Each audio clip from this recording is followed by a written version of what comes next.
So you keep on saying the minimum all the time. Do you understand what I'm saying? You say the little, as much as you can, as little as you can to start with, until you are convinced that you can trust this person. And that's what you need to do, either with your spouse or with anybody else. But you need to be able to listen carefully, as you have just been speaking. That reminds me of something else, okay, which I had never mentioned in workshops or in my book.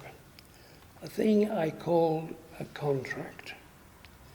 Okay, somebody comes to me and says, I've got a problem with my husband. Okay, so tell them what they could try is this. It's between two spouses. One talks to the other to say, oh, I need to talk. I need to talk in a special way, and I've been taught this by Fr Nicholas. And what he says is this: you both sit down, you make an agreement to start with. Before you start talking, you make an agreement that if one of you wants to talk, then the person who wants to talk will make a gesture, either a tap on the shoulder, tap on the head, anything like that, a gesture, or a word. Now the word can be anything, it can be carrots. And if one person says the word carrots, that tells the other person that the first person wants to sit down and talk. Now this is part of the contract, and the contract continues. You sit down, and the person who wants to talk starts talking, and the other person listens and does not say anything unless it's going to help the person to continue. Because when a person starts talking with a counsellor, what happens is this: the person talks and comes to a full stop, and the counsellor says, "You mean," and the counsellor repeats in one sentence or two sentences what the person just said. And the person says, yes, and then continues. And it's like you're helping somebody over a hurdle each time. And that's what the person who is listening may do. The person listening may say something to help the person who's talking to continue. Otherwise, the person listening, there's no talking. Now that's not very easy in a couple if you haven't learned this before. But you've got to try. And what happens is this: when the person is talking, who's asked to talk, the person talks from here, not from here. Because normally, when you start talking about things between yourselves, you talk from here. I'll give you an example, which I used to use in the old days.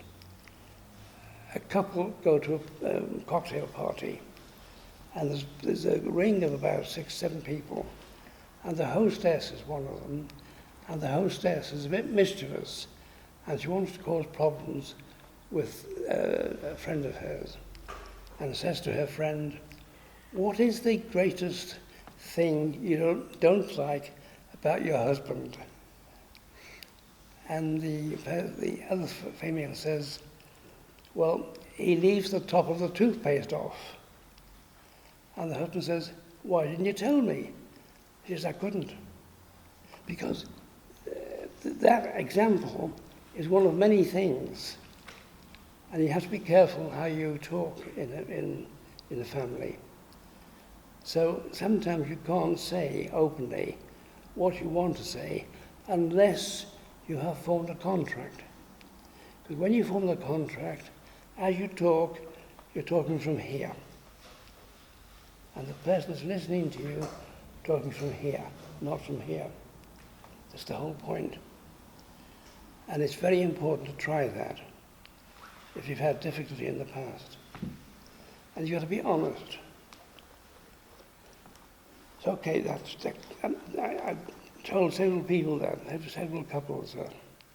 Try the contract, but it must be a contract, and you have to agree certain terms. The terms are, you make a gesture or you say a word to start with.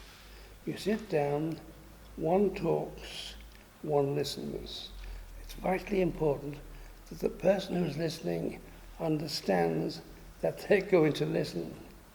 Because very often in two people talking that way, unless they've got this contract, when the person says, when you say that, I feel this, and the other person says, no, I don't. See, it's always, yes, you do, no, I don't. It's like pantomime. Whereas in a contract, you're able to say, for instance, what I find irritable is you leave the top of the toothpaste off, and the person will say, sorry, and then allow the person to continue. Whereas it's always positive, not positive, negative. So what this Journey Through Life is saying, you're trying to do this, a similar thing. Your spouse reassures you that you are lovable and precious, no matter how you may have behaved. Seeing yourself through his eyes, your self-esteem is restored, like the prodigal son who saw himself through the eyes of his loving father, and experienced the warmth of his embrace and the celebration of homecoming. You too can turn an invitation into a celebration. So share the event, the way you felt to be valued, the negative feelings you had about yourself, resentment, unworthiness, fear, anxiety, shame, bitterness, sadness, loneliness. Your spouse reflects back your feeling to you as a way of empathizing with you. You feel understood, comforted, and valued. You belong. Now take a look at those who hurt you and ask God for the grace to forgive them. Place them beneath the cross of Jesus and allow his precious blood to cleanse them. Hear Jesus pray. Father, forgive him, her, for they know not what they do. Make this prayer your own. Ask your spouse to pray for you, to pray with you for forgiving hearts, so that you may completely let go of any desire for revenge. You want to forgive those who hurt you as a true disciple of Jesus, so that you may also receive forgiveness in like measure. If you are the one who hurt others, be reconciled in the sacrament of confession. If the person you hurt is alive, and it will be beneficial to them, ask their forgiveness. If you need to clear their good name or make restitution, do so. Do not cling any more to guilt, but believe that the precious blood of Jesus is all-powerful to wash away the vilest stains of sin. Having been cleansed and emptied of all the negative sentiments, ask God's healing and Holy Spirit to fill your empty heart with charity, joy, and peace, patience, understanding of others, kindness and fidelity, gentleness and self-control. Ask your spouse to pray with you earnestly, so that the fruit of the Spirit may make you a more loving spouse and parent. There are many memories in all of us that need healing, and many of them are in the subconscious. Okay. Just a minute. That last sentence. Can you see what that last sentence is saying in relation to what we've been doing today called healing of memories?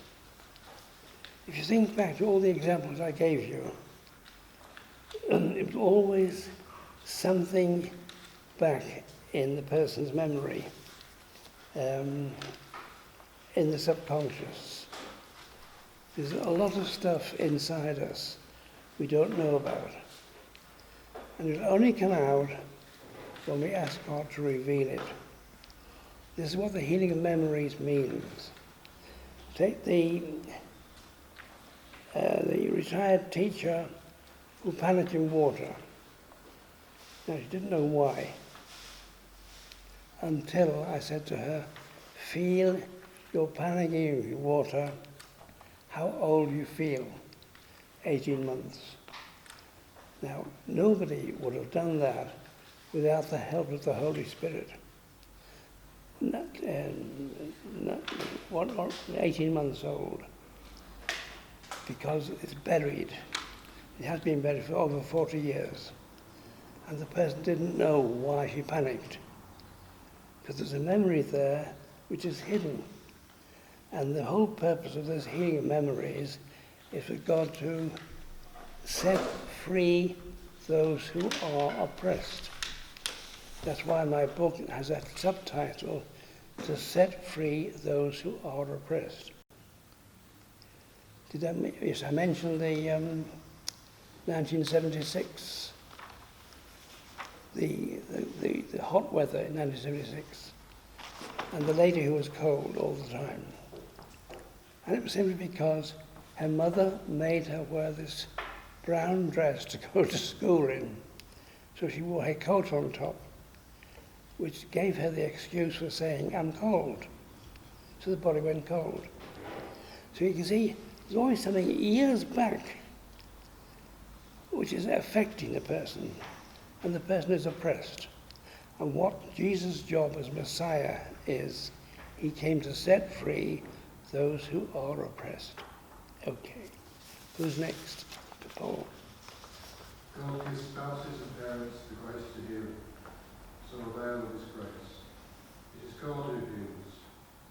Who can be closer and more intimate with you than your spouse? You are called to be naked and unashamed with each other. Where are we? Not just physically, but also spiritually and emotionally. You are called to make a total gift of yourselves to each other. So when husbands and wives share with each other in a vulnerable way, they build up trust between them.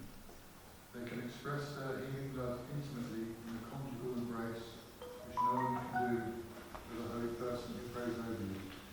Jesus is in your midst as you heal in his name. Okay. Hannah. Hannah?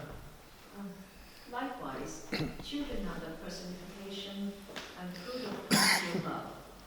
Parents can embrace the son or daughter between them and listen with love to their fears, hurts, and cry for healing. That parental embrace is healing and restores a son or daughter who has gone astray or is in need of healing. This is true even of adult children. Physical, emotional, and spiritual healing accompany one another. It is Abba Father who heals and who shares the gift of miracle with you. Allow him to do so. Okay.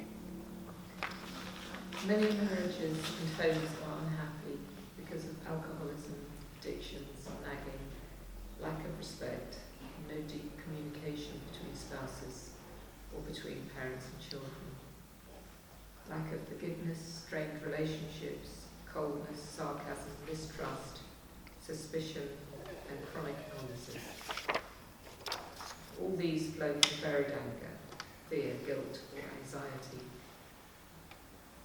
Where there is prayerful sharing, healing, and reassuring love, these same homes will be transformed. Walk humbly with your God and with one another, and you will be able to share the peace of Jesus with each other every day. Healing of memories brings peace to a home and all who dwell therein. Okay.